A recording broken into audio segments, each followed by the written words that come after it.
Hey everybody, it's Booray, and today on Booray Explains, we're going to talk about motion blur. Now, if you've been following this series from the beginning, you know that I'm trying to do the terms for photography and to do them in a particular order so that we just step by step become smarter on each one of these videos. And what we're concentrating on right now is we've already defined the three things in the exposure triangle. So now what I'm trying to do is show you what each one of these things does besides change the light that comes into your camera. They all three do that: shutter speed, ISO, aperture. But they also have secondary effects to your pictures. And motion blur is the secondary effect that comes from shutter speed. So your shutter speed, we defined that in a previous video.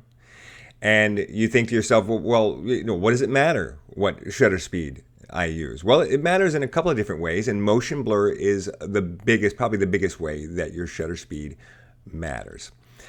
The speed at which the shutter opens and closes in your camera will define whether or not you freeze the motion of something that is moving in front of your lens. It also will define if you get motion blur because you are simply shaking the camera. You've got camera shake from your hand. It's very hard to hold the camera really, really steady. So there's kind of old school rules, right, about how this works.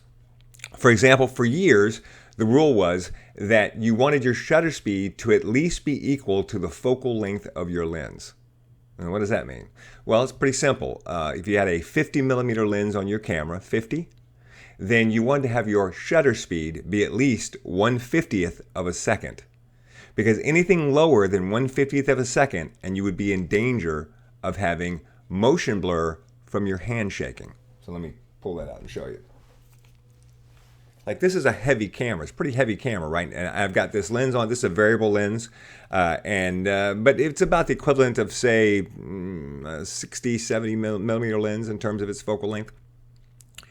So in the old days, the rule would be, if you want to hand hold this and take a picture, you want to have your shutter speed to be at least 1/60th of a second or faster. So 1/60th, 1/100, 1/120, 1/250, whatever you want to call it.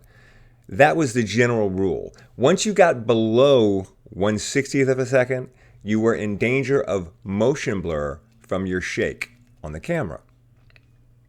Now, I say this is an old rule because now we have something called IBIS. IBIS stands for In-Body Image Stabilization. Took me a second to remember it. In-Body Image Stabilization.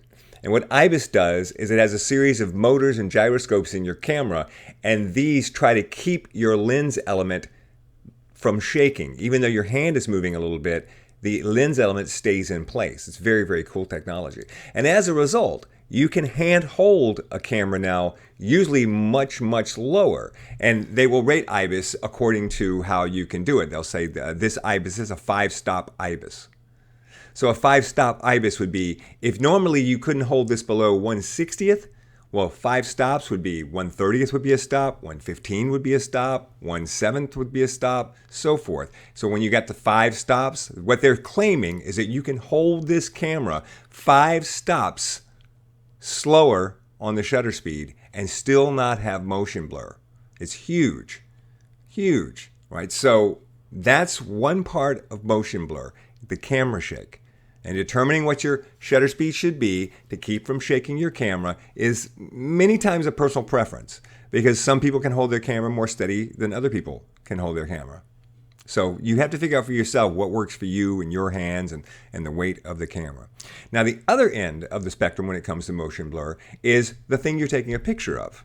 And this is what we see all the time. If you're taking a picture of a person and they're just sitting still, then you can use a really slow shutter speed. You could probably shoot at 1/15th of a second or so, and that picture would be fine. But if they're running, you want to be up around 1/250 or 1/500th. And if it's a speeding race car, you might want to be at 1/2000th of a second, right? The faster something is moving, the faster the shutter speed has to be. Why? Well, because the shutter opens and closes. It has to open and close so fast that the thing it's taking a picture of does not move while it's open. So if it's, 1/60th of a second seems really fast, but it's not if you're taking a picture of a car. A car is moving so fast that even in the span of 1/60th of a second, the car will change position and you will get blur. So that's why you have to be shooting, a race car has to be shot at 1/2000th of a second or something even faster. Which is why people who shoot things like race cars always have the top-end expensive cameras, because they're the ones that have the fastest shutters. So that's motion blur. Not hard to understand. Probably the easiest thing to understand. No, the easiest thing to understand is going to be the one we do next. The one we do next is probably the easiest one. But that's motion blur. You have to decide for yourself, how steady can I hold my camera? That will tell you the bottom end, as far as, this is the slowest shutter speed I can use to avoid motion blur of a subject that's not moving. And then when it comes to moving subjects, it's trial and error. You just have to take a picture, look at it. Oh, that's too blurry. Let me make that shutter speed faster, until you finally reach a shutter speed where your subject stops moving, is frozen in the picture. Motion blur. It's not that hard.